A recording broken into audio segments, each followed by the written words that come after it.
জায়ান আহমেদ আমেরিকার মাটিতে জন্ম, কিন্তু হৃদয়ে বাংলাদেশের পতাকা। মাত্র 1 মাসের প্রস্তুতি কিভাবে এক তরুণ ছেলেটি বাংলাদেশ জাতীয় দলের দরজা খুলে দিল, এটাই সেই গল্প। আসুন জেনে নেই জায়ান আহমেদকে নিয়ে বাংলাদেশ জাতীয় দলে যোগ দেওয়ার গল্প। 2004 সালের জানুয়ারি লিজবার্গ, ভার্জিনিয়া, সেখানেই জন্ম নেয় জায়ান। পড়াশোনা করেছেন জর্জ ম্যাসন বিশ্ববিদ্যালয়, ম্যানেজমেন্ট ইনফরমেশন সিস্টেমে।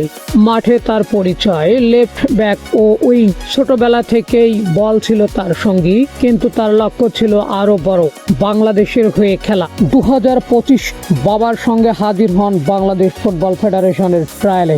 1 মাসের অনুশীলন, কোচদের সামনে প্রতিদিন নতুন প্রমাণ, গতি, সিদ্ধান্ত, ডিফেন্স থেকে আক্রমণের রূপান্তর, সবকিছুতেই তাক লাগিয়ে দেন। কোচদের ভাষায় তার মধ্যে আছে অদম্য সাহস আর অস্বাভাবিক গতি। এভাবেই তিনি ঢুকে পড়েন বাংলাদেশ অনূর্ধ্ব-23 দলে।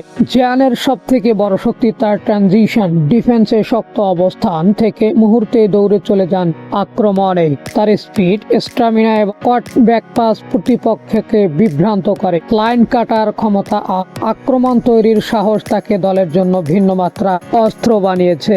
প্রতিটি খেলোয়াড়ের পিছনে থাকে অদৃশ্য এক প্রেরণা। জায়ানের সেই শক্তি তার বাবা শরীফ আহমেদ। এক সময় খেলেছেন স্থানীয় ক্লাবে, জাতীয় দলে জায়গা হয়নি, তাই ছেলেকে নিয়ে নতুন স্বপ্ন দেখছিলেন তিনি।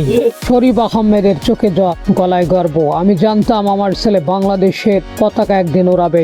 এখন থেকেই শুরু মাত্র। অনূর্ধ্ব-23 দলে জায়গা করে নেওয়া প্রথম ধাপ। সামনে আছে সিনিয়র দলে খেলার চ্যালেঞ্জ, আন্তর্জাতিক ক্লাবে সুযোগ পাওয়া আর বাংলাদেশের জন্য গৌরব আনা। পথ সহজ নয়, কিন্তু জায়ান দেখিয়ে দিয়েছেন যে চ্যালেঞ্জ নিতে প্রস্তুত তিনি। এটি কেবলমাত্র একজন খেলোয়াড়ের গল্প নয়, এটি একটি প্রজন্মের প্রতীক, যেখানে প্রবাসে জন্ম নেয় একজন তরুণ বাংলাদেশের নতুন স্বপ্ন বুনছে।